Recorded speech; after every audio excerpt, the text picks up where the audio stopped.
Hello and good morning. My name's Ian. Welcome to my latest podcast, which is in relation to my book, Living with Mitochondria Against All Odds. Um, so, as I say, it's in relation to my book, Living with Mitochondria Against All Odds.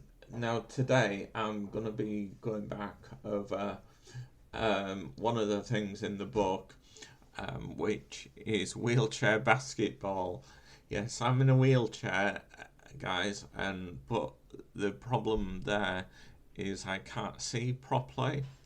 So wheelchair basketball was quite challenging, shall I say? Now, when we started doing it, they always gave me a colourful ball to practice with, or should I say colourful? Maybe it's white and blue, whereas everyone else's was all one colour. So when I was training, when I was practicing, going up and down the court or shooting at the net. These were fully sized nets, and it was quite a challenge. And one thing as well, the place where we used to go was Fulford Road, which is near. I live in York, which is like the other side of York to where I am. So that was a challenge getting there. The majority of time that I went, I had a PA that used to take me on the bus, and we used to have to get two buses. And most weeks, the girl that organised it, I can't 100% remember her name off the top of my head. Let's call her Sharon. I asked Sharon for a lift, or at least on the way home anyway, which helped greatly, because as I say, getting there, we had to get two buses, one to the train station, then one down Fulford Road. It didn't take that long if the buses were there to get on. I took part. I think I'd been there about 2 or 3 weeks, maybe it's a few weeks, and I actually took part in a beginners match. But I mean, it is a challenge when you're in a wheelchair. It's a challenge when you can't see to see where the net is and that, but also to know who's on your team. And they adapted it as best they could, because when they passed to me, they always gave me a bounce pass rather than what you'd call a chest pass, because I could never judge the flight of the ball when it was coming at me at chest height, because of my vision. But yeah, it was an experience, and I did it for a few months before Christmas, and then a few weeks after Christmas, and then I did a wing walk, and I raised money for the basketball team, when I did the wing walk. And when I did the wing walk, I went to the place, which was between York and Selby, a few weeks before, just to make sure that I could physically manage to get onto the plane, and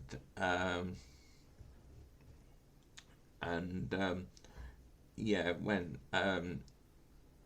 and that particular day when we did that, we went for something to eat before we came back to York, and So when I once I'd got on the plane, I thought to myself, "Come on, then, let's get on there, let's do this." But obviously, um, that was only to test that I could physically get on the plane. The following, a couple of weeks later, when we actually did it, one of um, one of my fellow basketball players, let's call him James. I can't 100% remember his name. He, his wife, or his partner, and their son came with me, and yeah, it was a great experience. The only downside about the wing walk is I can't see fully, obviously. I couldn't take the views in completely. That was kind of a drawback. We were up in the air for about 10 minutes, and the guy said, if you need to come down to put your thumbs down, because you were actually right in front of the pilot. It was an old, I believe it was an old second World War Two plane that had been adapted.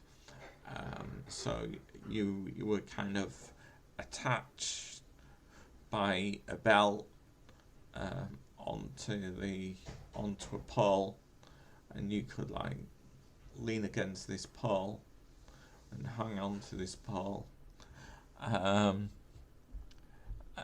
But obviously, if you got into any difficulty, you could signal to the pilot, and the pilot would take you down.